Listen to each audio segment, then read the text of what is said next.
When we look at GST, it is a GSTR 3B. Of course, filing is one part of it. So every 20th of the month, you have to prepare the return. For preparing the return, you have to make the payment of taxes.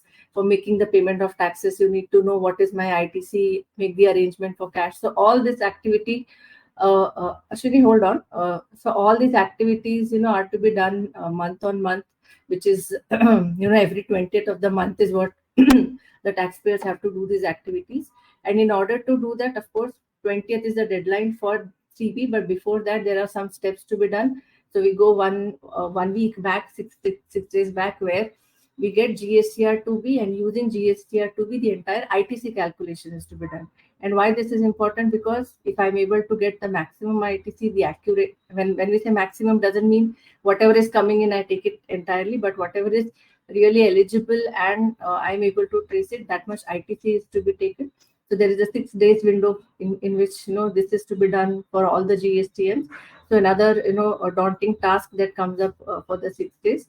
But GSTR 3B is not just about ITC; it is also about declaring my own tax liability correctly. So that is my GSTR 1 return. So in my GST return, now because of e-invoicing, of course, things have been getting auto-populated, but only invoicing doesn't make my GSTR 1. There could be some changes that could be needed, or some additional data like my B2C transactions, nil transactions. More information is to be reported before I can, even file my GSTR 1.